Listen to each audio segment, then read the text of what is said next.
This is the pre-K kindergarten Sunday school lesson for this coming Sunday, March 25th.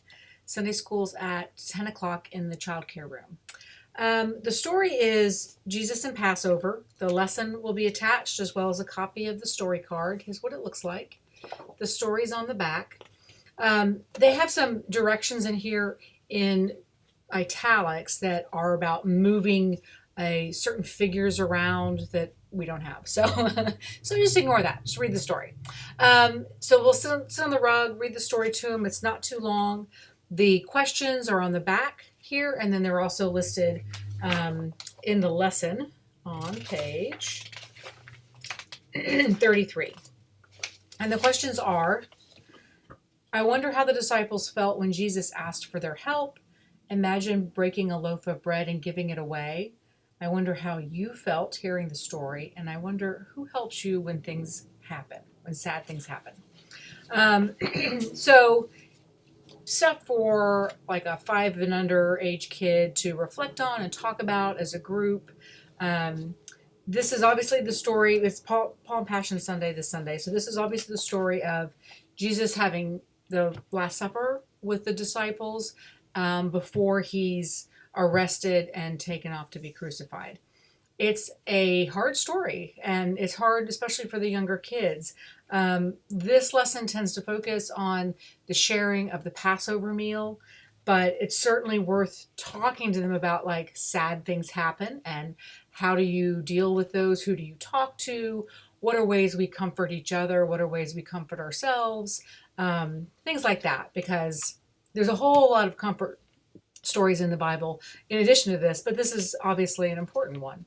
So the activities in here, I felt were a little kind of boring. You know, our kids are much more exciting than this. So what I've done actually is I'm going to use the same activity that the elementary kids are doing, because I think the little ones will like it as well, and it just won't be on kind of the same scale of intricacy. So I have, we're making Spanish tin crosses, and really that means aluminum foil. So I have these cross templates, and I will cut these out so that the little ones don't have to do that. Maybe I'll leave, I have, I think, 8 of them here. Maybe I'll leave a couple uncut. If you have some older kids who want to do that, that's great. And then I'll have a couple that are already cut out and can be ready to use. And then it's just taking a piece of tin foil, folding it around the edges of the cross, and taping it on the back so that it looks like it's made out of metal, basically. And giving the kids some markers to draw designs on the aluminum that'll show up really nicely and it won't rub off. You might want to let it dry for just a few minutes, but we've done this in Camp Community 3 or 4 years ago, and they look really pretty, and the kids like them. They, of course, are welcome to take them home.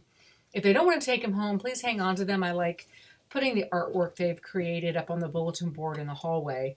So all the materials for this will be on the counter in the childcare room, as well as the story card and this copy of the lesson plan.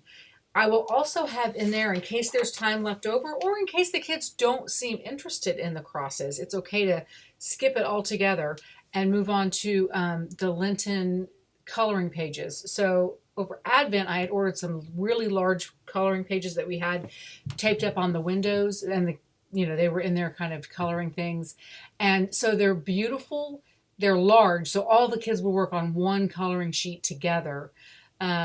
But I'll put a couple of those in there in case that's more interesting for them, or in case they get done early with the crosses. Either way, and if they don't get to them, that's fine too.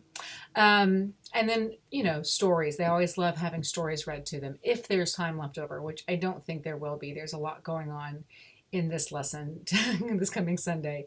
Let me know if you have any questions. I will be here. I'm teaching the youth, but I'm around. So thank you so much.